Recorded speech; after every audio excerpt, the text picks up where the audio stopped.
Ikatan Keluarga Besar Mangunarsan.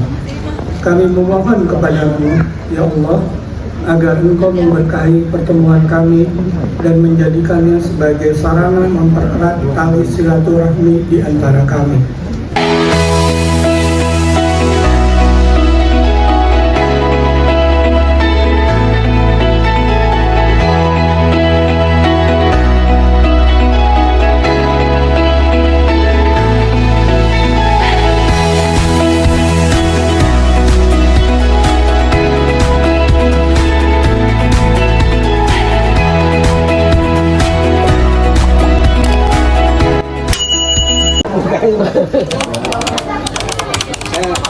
Harus jadi dulu. Isinya aja nggak boleh.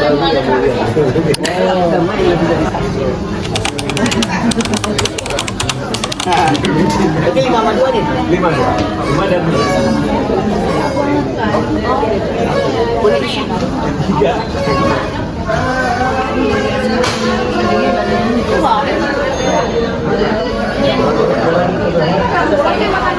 Tapi nanti lagi.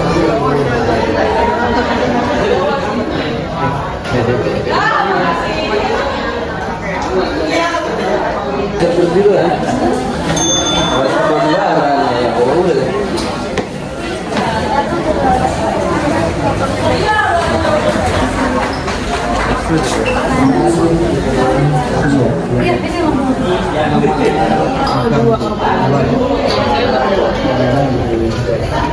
Karena sayang juga aku panggil ya.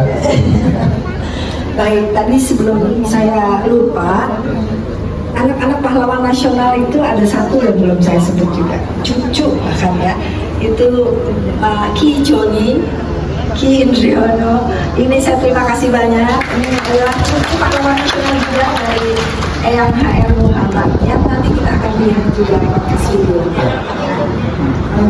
Sekarang kita lanjutkan dengan pembacaan doa. Ini kita memulai suatu acara pembacaan doa. Ini akan dilakukan oleh kakak saya tersayang, Buyung. Ikatan Keluarga Besar Mangunarsan.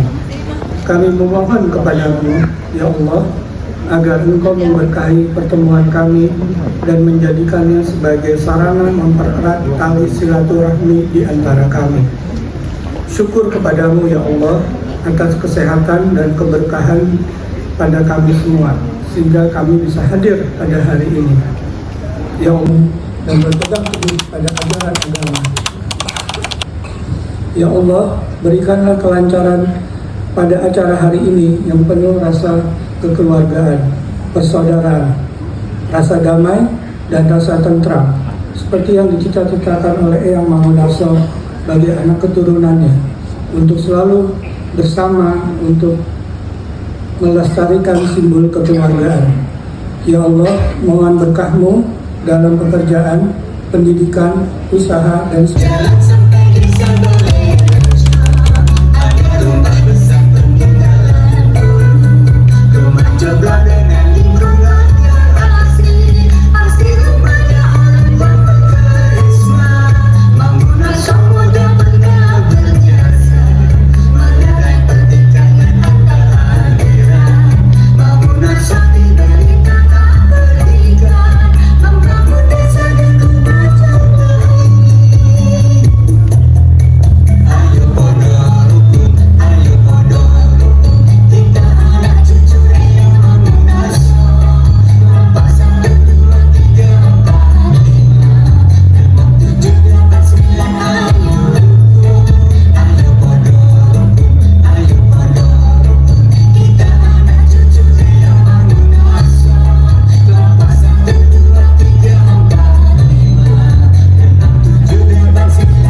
Tepuk tangan untuk Pak Herman dan Tante Yuli.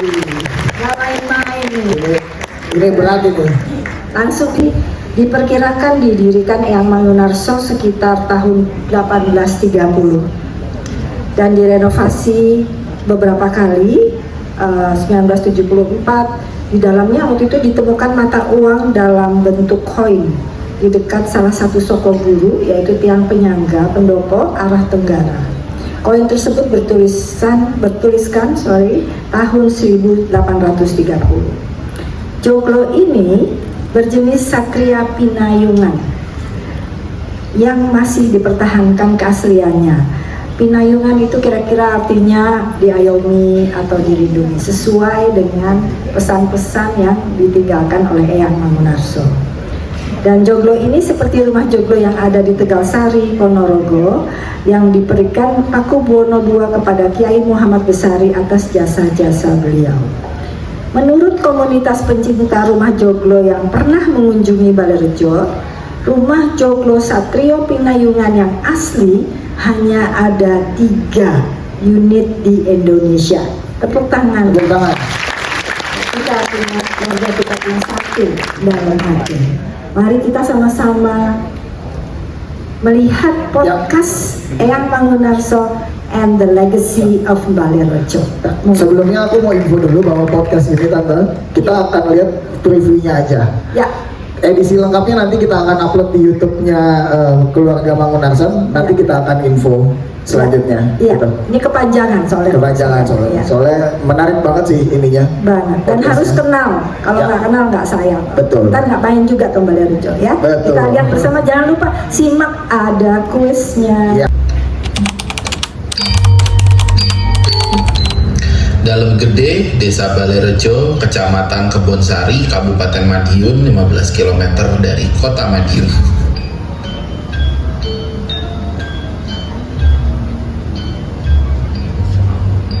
Kiai Ageng Muhammad Besari adalah pendiri salah satu pesantren tertua di Indonesia, yaitu pesantren Tegalsari yang saat ini masih diziarahi masyarakat.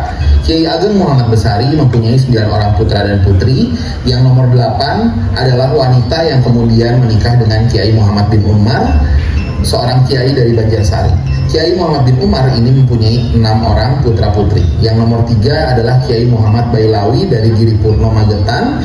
Beliau memiliki 8 orang putra-putri. Yang nomor 2 adalah Kiai Abdul Latif yang menjadi penghulu Magetan dan memiliki 7 orang putra-putri. Anak pertamanya adalah Kiai Mangunarso, menikah dengan Bening Sundari dan dikaruniai 9 orang putra-putri. Yang nomor 1 dan keturunannya itu disebut kelompok 1, nomor 2 dan keturunannya disebut kelompok 2, dan seterusnya hingga nomor 9.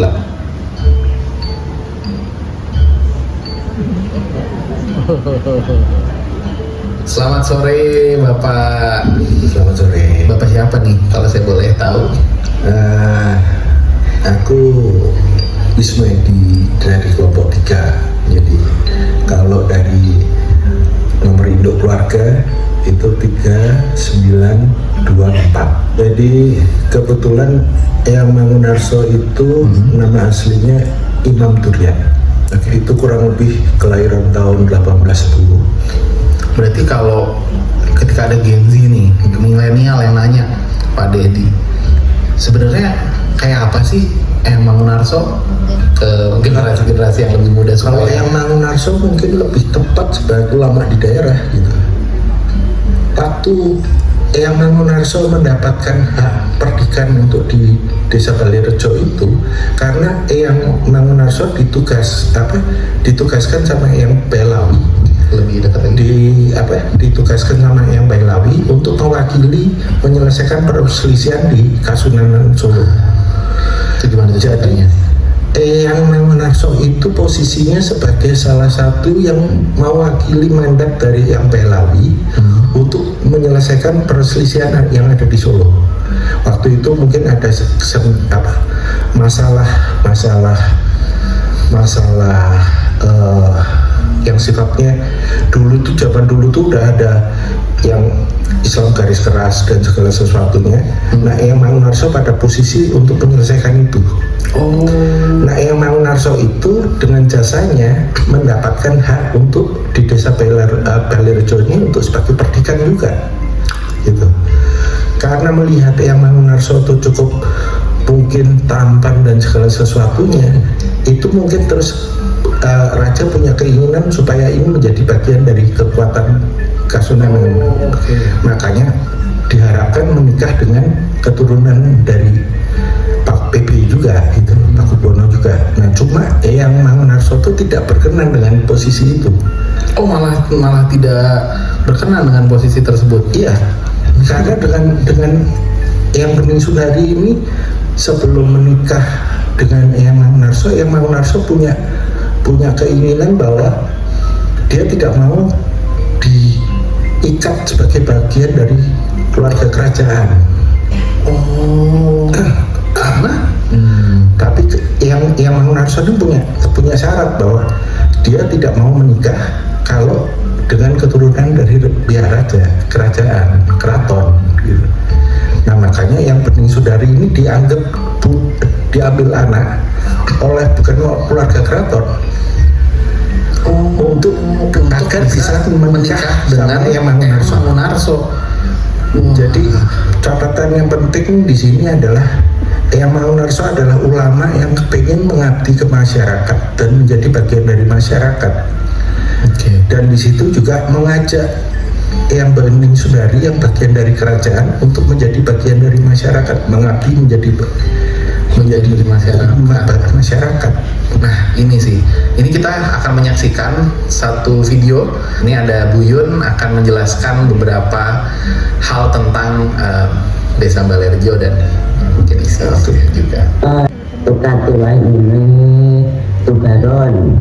Saya adalah turunan keempat daripada Eyang Mangunarso yang petugasnya di sini untuk menjaga dalam ageng ini dengan sekitarnya, dan apa yang diparingkan oleh Eyang Mangunarso seluruhnya saya sebagai penanggung jawab harus melestarikan rumah besar, sawah-sawah dan sebagainya dengan sekelilingnya,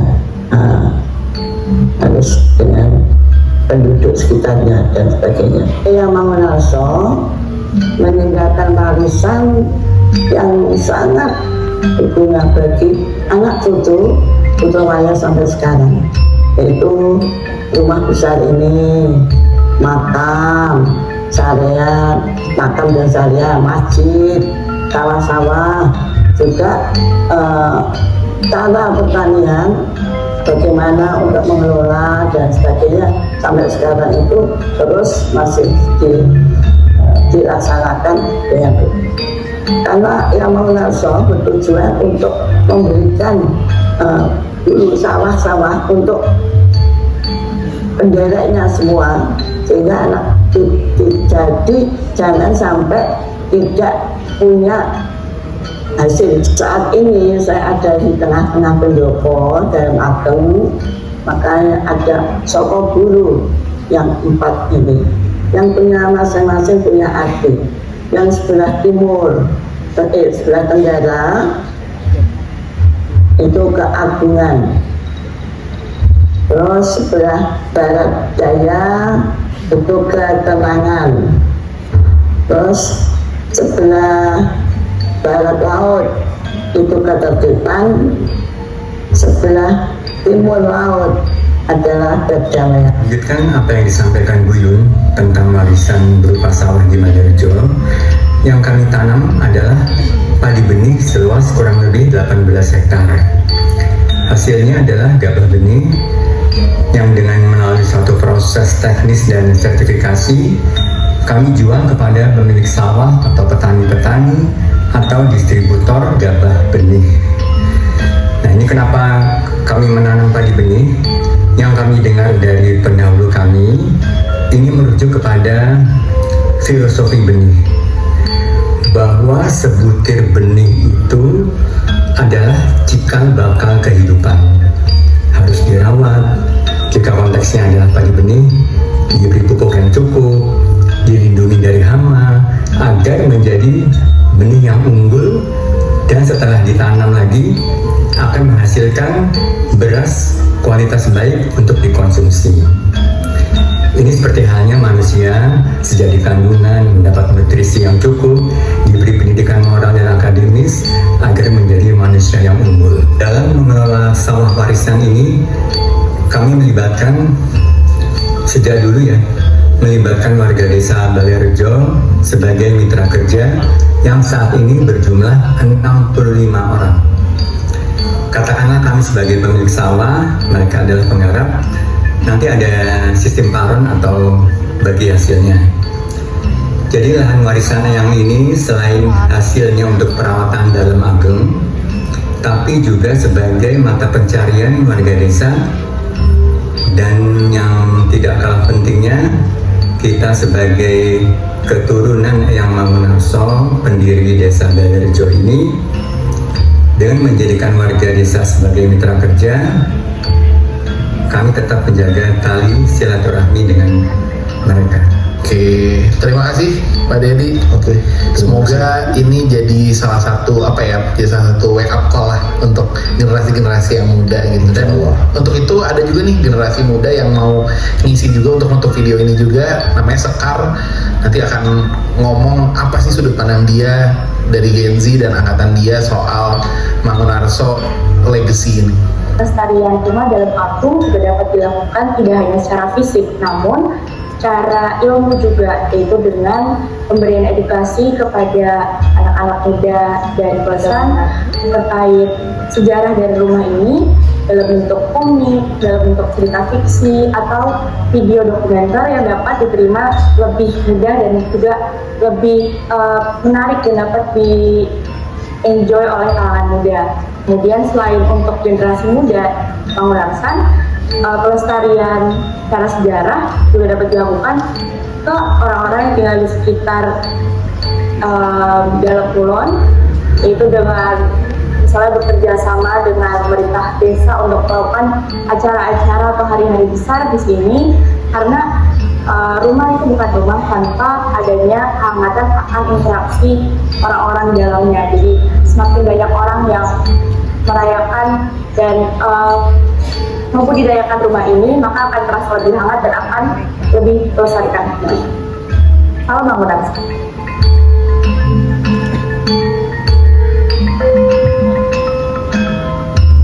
Aku memberi tumbal pada bumi, wahai bumi, langit, angin, api, bangunlah di hadapan Allah.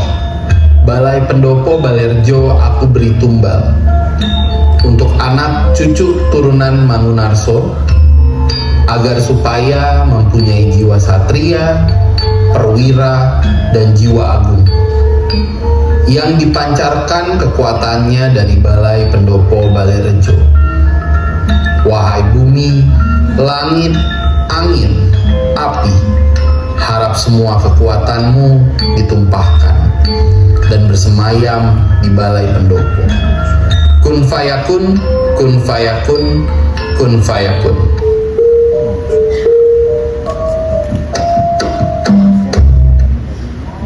Iya.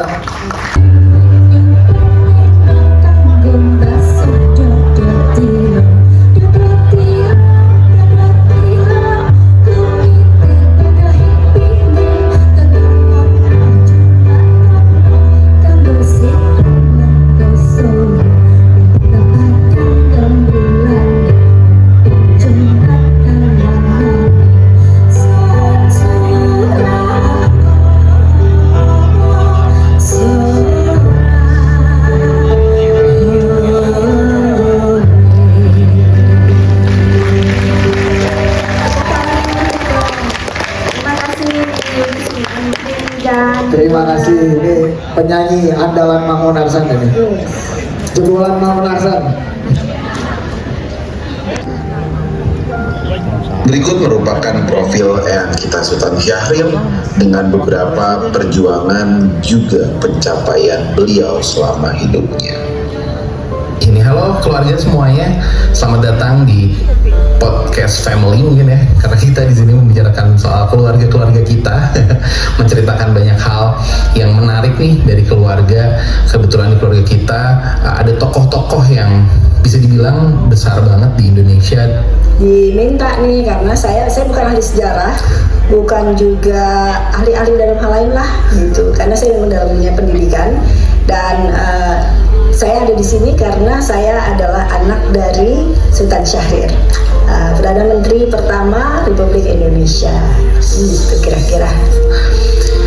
Nah, ini kan pasti ketika udah denger namanya nih soal yang Sultan Syahrir ini pasti pernah didapat soalnya. Mungkin nggak tahu yang generasi sekarang ya dapat apa enggak, tapi generasiku sih, angkatanku itu kayaknya SD ada, SMP ada, SMA ada. Kalau tante sendiri melihat eyang gitu, melihat ayah gitu. Kalau kita kan ngeliat eyang ya, kalau tante berarti ngeliat ayah gitu. Sekarang tante yang paling dekat, kita pengen dong tahu tante hal-hal memorable yang bisa di-share sama kita di sini. Boleh tante?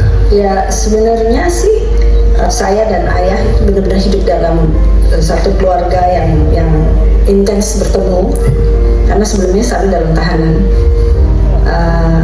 Itu hanya 1 tahun kira-kira itu kami di Zurich, dan pada saat itu ayah sudah tidak bisa berbicara lagi. Tapi itu masa yang paling bahagia sih buat saya, dan saya bisa mengingat detail sekali masa-masa di saat itu gitu, dari mulai kamarnya, dari kebiasaan-kebiasaan yang kami punya gitu. Tapi setiap kali saya tanya juga ke mama gitu, mah kenapa sih kalau Ubi cerita ke papa tiap pagi itu papa selalu meneteskan air mata gitu, kenapa gitu, emang papa sedih ya kalau aku cerita gitu.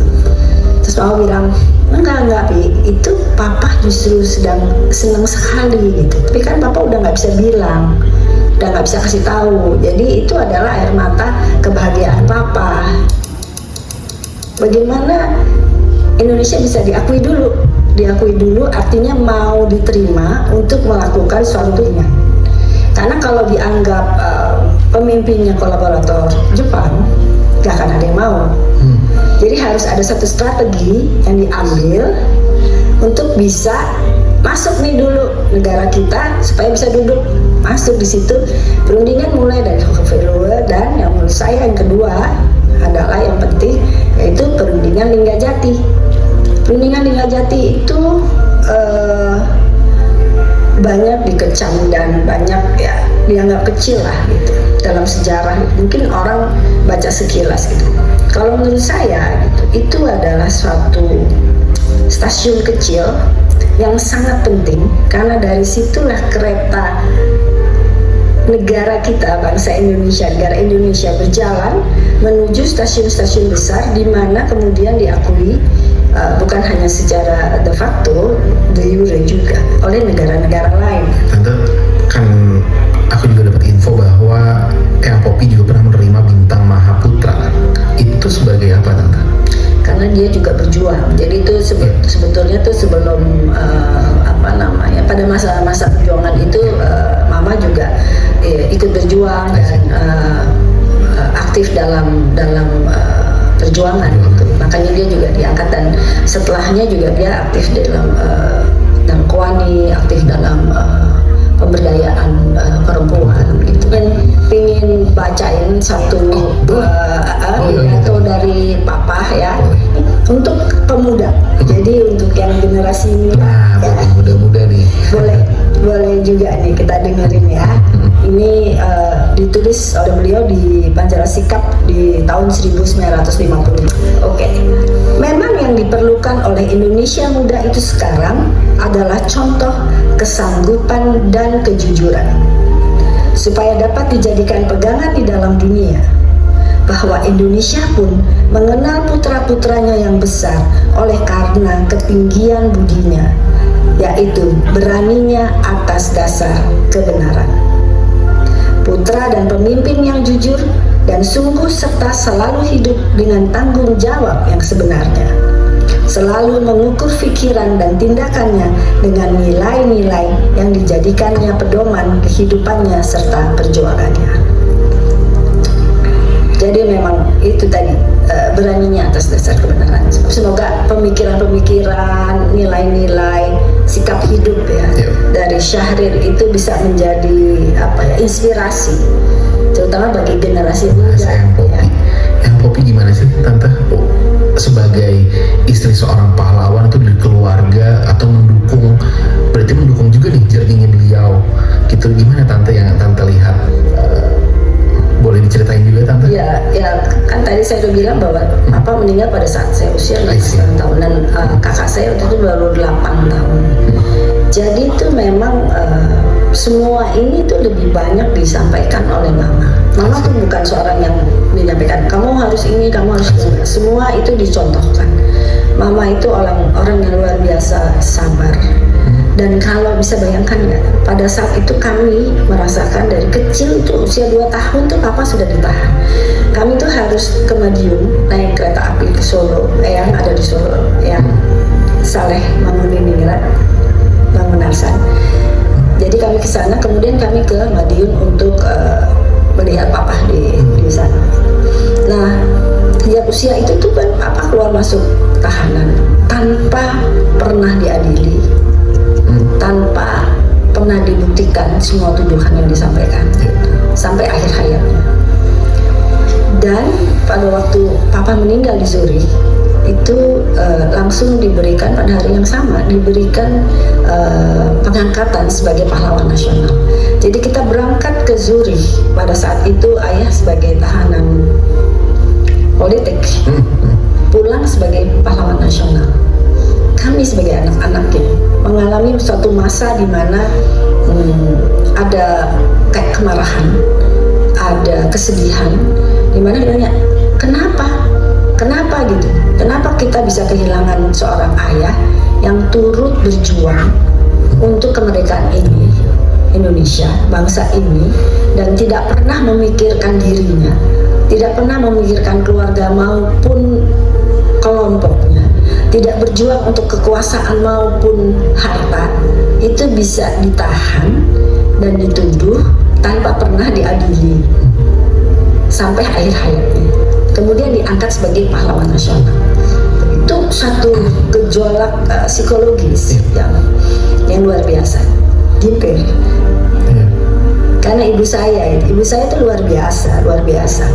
Buat kami itu justru tokoh yang nyata, yang melindungi kami dan membuat kami menjadi sekarang. Bagaimana dia memberikan cinta kasihnya dan memberikan contoh untuk selalu bisa membuka hati, berbesar hati, memaafkan dan menerima apa yang sudah kita alami selama ini. Dan saya merasa I'm very blessed lah dalam lahir di keluarga ini gitu, dimana kami tidak pernah dibedakan gitu, semua sama dan setara. Oke, terima kasih Tante Upi. Terima kasih juga Yuda, mudah-mudahan bisa bermanfaat. Untuk pengobatan, namanya direhabilitasi dan diangkat sebagai pahlawan nasional berdasarkan Kepres nomor 76 tahun 1966 tanggal 9 April dengan jasa sebagai berikut: memimpin pergerakan-pergerakan nasional dan sebagai Perdana Menteri pertama Indonesia. Beliau gitu di militer atau di luar militer tuh ada nggak sih? Pernah menjadi asisten Gudono di Jombang, di Diwok gitu, jadi Pangurajan. Tapi begitu Jepang masuk tahun 1942, Jepang membentuk namanya Tentara Pembela Tanah Air, PETA. Eyang Muhammad itu umurnya udah 38 tahun waktu itu. Nggak tahu kenapa beliau kok masuk di Pembela Tanah Air. Disekolahkan di Bogor, dilatih di Bogor. Temannya beliau antara lain ya sekarang kita kenal Panglima Besar Jenderal Sudirman, temannya beliau gitu ya, di PETA itu. Kemudian juga kalau juniornya ya termasuk dokternya Pak Harto segala, itu junior beliau. Pak Sarwo Edi junior. Jadi beliau itu adalah senior yang dididik menjadi perwira PETA. Itulah latar belakang beliau. PETA itu kira-kira anak buahnya 600 orang ya, 600 prajurit itu. Begitu 17 Agustus tahun 45 Soekarno-Hatta memproklamasi kemerdekaan, ini mereka ini yang sudah dididik militer ini, 4 batalion di Surabaya ini langsung bergabung. Kita bikin Badan Keamanan Rakyat. Mereka lah yang itu. Saya lupa yang 4 komandan ini, salah satunya ya Dr. Mustopo, itu komandan batalion. Yang Muhammad komandan batalion di sana. Dalam pasukannya Belanda masuk Surabaya, kita sikat. Itu adalah komentar dari para pejuang Surabaya. Oleh karena itu ya Eyang Muhammad, Bung Tomo, Muhammad Yasin itu langsung bongkar gudang senjata di Don Bosco itu. Sampai 30.000 senjata dikumpulkan di Surabaya, itu dibagikan ke masyarakat, ke rakyat gitu. Ada bank Eskomto di Jawa Timur juga dibongkar, ada uangnya 100 juta gulden itu dipakai untuk perjuangan. Jadi Jawa Timur lah yang waktu itu yang paling sekutu masuk langsung dilawan. Kalau di Jakarta sih masuk aja gitu, di sana enggak, sambil dilawan. Kalau tahap berlanjutnya ya, jadi waktu 25 Oktober tahun 45 sekutu mendarat di Surabaya, mereka itu di bawah yang namanya Brigadir Jenderal Malebi, betul kan? Itu anak buahnya itu prajurit India, dari India, tapi komandannya perwira Inggris itu. Begitu masuk Surabaya 20 Oktober, 25, 26, 27, 28, 29 dilawan oleh pejuang Surabaya, hampir kalah. Hampir kepukul mundur lagi ke Pelabuhan Tanjung Perak. Akhirnya 600 orang udah gugur tuh pasukannya, udah hampir hancur tuh pasukannya Malebi itu, bayangin. Akhirnya komandan sekutunya di Jakarta, kalau nggak salah namanya Mayor Jenderal Manseh ya. Itu langsung, waduh ini kalau begini caranya gawat ini. Mereka minta Soekarno-Hatta terbang ke Surabaya. Oh, datang langsung tempat perangnya, minta supaya didamaikan gitu kan. Iya. Nah, selama ini tadi kan sekutu tidak pernah mengakui Soekarno-Hatta. Ini ex Jepang ya, nantinya tanahnya untuk Belanda lagi gitu kan. Nah, mereka datang Surabaya, masuk, akhirnya negosiasi, sepakat gencatan senjata, sepakat di depan. Terus pantauannya gimana gencatan senjata ini? Ya udah, kita bikin namanya kontak biru. Mana Indonesia, mana pasukan Malebi. Sini komandannya Malebi, di sini antara lain Ruslan Abdul Ghani begitu ya. Terus ada Pak Muhammad, Eyang Muhammad mewakili TKN gitu kan. Apa yang terjadi sesudah itu? Kontak biru ini keliling inspeksi, keliling Surabaya. Sudah mulai tenang. Lewat di Jembatan Merah. Disitulah pemuda-pemuda nyegat truk konvoi ini. Ada Malebi segala di sana kan. Pokoknya itu di gedung internasional, gedung yang di depannya itu masih ada pasukan sekutu. Mereka harus mundur, kalau nggak kita hancurkan gedung internasional. Iya, sudah. Wakil dia, Kapten Shaw, kamu naik ke atas ya. Terus dari Indonesia sama wakilnya Pak Muhammad, Eyang Muhammad. Mereka naik. Ada penerjemah namanya Kundan, orang India. Naiklah ke atas. Sampai atas, entah siapa yang memulai, terjadi tembak-menembak antara sekutu sama rakyat, dan meledaklah mobilnya Malebi, digranat apa dengan Jenderal Malebi tewas. Anggota lainnya itu perlu loncat ke Kalimas semua. Itu beliau di mobil itu hanya Jenderal Malebi atau dia kan hanya Kapten Soya suruh naik ke atas. Oh iya. Jadi digranat dia.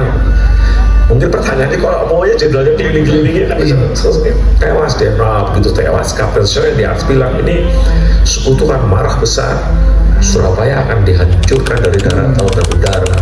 Itu syaratnya sebelum tanggal 9 November semua pemegang senjata harus menyerahkan senjatanya dan menyerah, gitu kan. Oke. Pak Muhammad keluar dari situ, yang tadinya udah yang putus kalau udah pikir wah udah meninggal kayaknya, tembak-tembakan gitu kan. Akhirnya Pak Muhammad diminta sama Gubernur Suryo, Gubernur Jawa Timur, rakyat Surabaya kita lawan gitu. Mereka punya ini bagus saya kira ini. Mereka punya pantun, ini pantunnya mereka itu ya, namanya tali layangan, nyawa sitok hilang-hilangan gitu. Udahlah, nyawa cuma satu ya biar aja lah kita hilang-hilangan gitu. Itu adalah semangat perjuangannya mereka. Kita lanjut juga nih ke sepak terjang politik Eyang Muhammad banget nih dari Om Heru gitu. Boleh diceritain Om? Lampung terkenal sebagai presiden Lampung. Fase-fase tadi yang sudah disampaikan Mas Indro, Mas Joni, itu kan fase masa perjuangan, kembali lagi kepada Pamong Praja, 550 sampai 55 Bupati Ponorogo, 5563 diberikan amanah sebagai Presiden Lampung.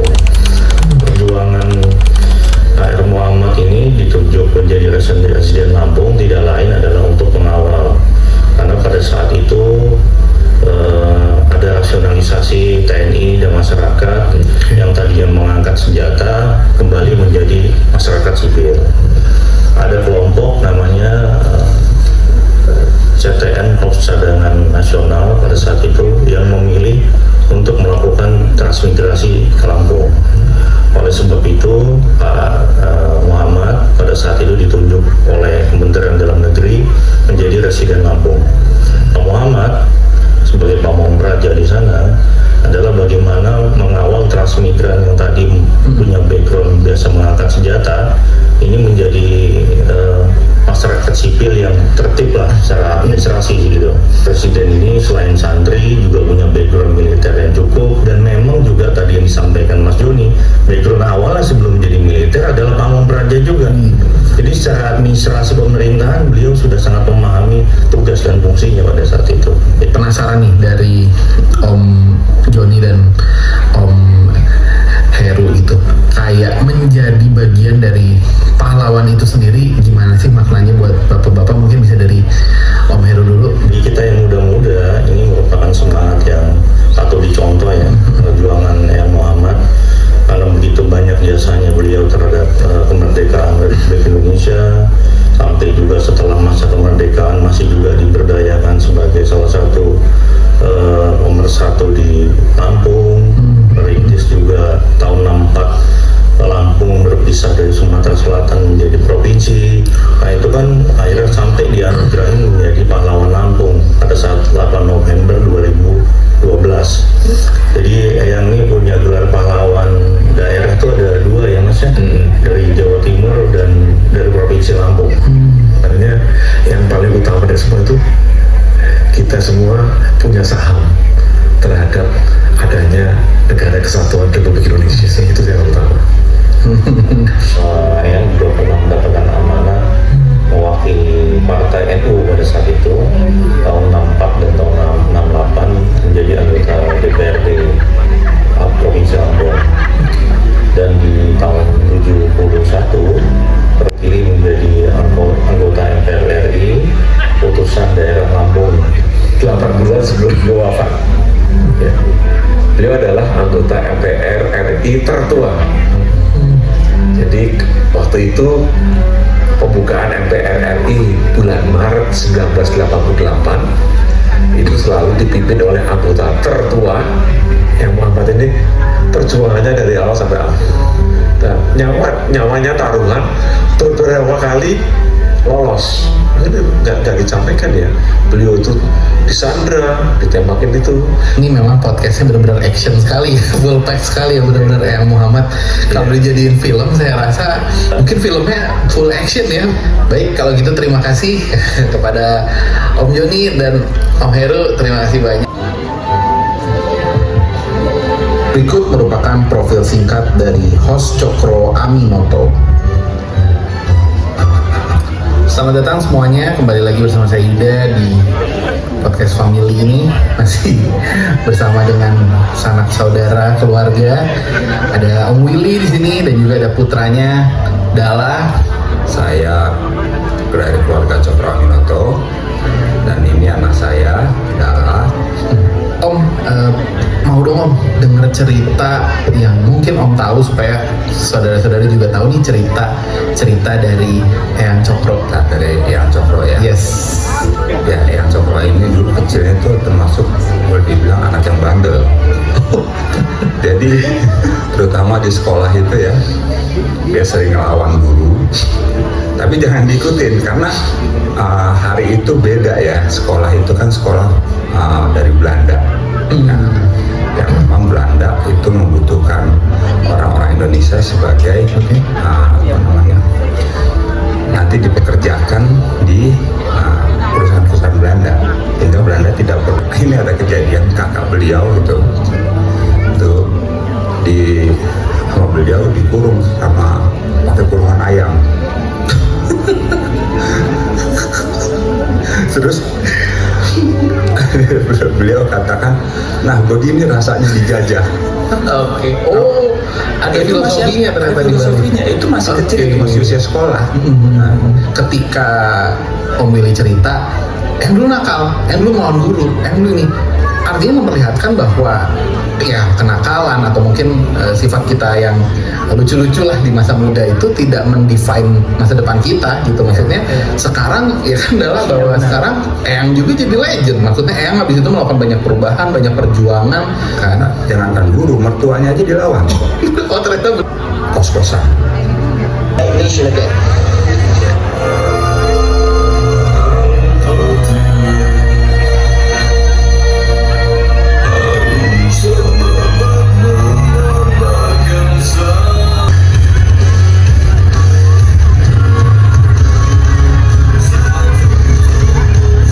Akhir ada yang mau disampaikan?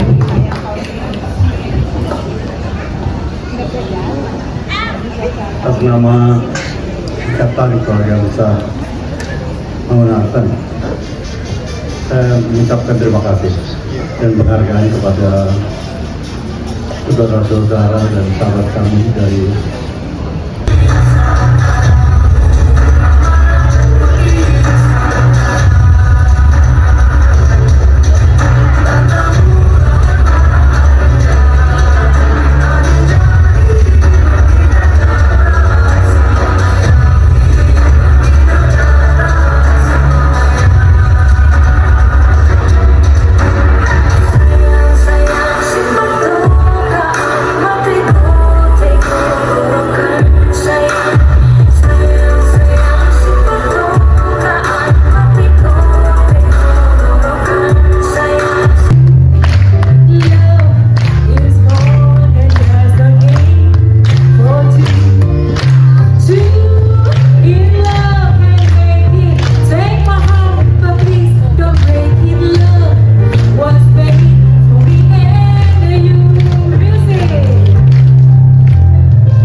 baju putih.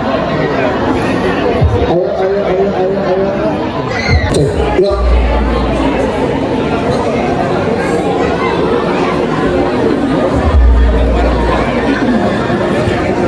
Jangan melebihkan layar ya. Jeruk. Kita makan-makan. Ya boleh isoma. Isoma. Kembali lagi.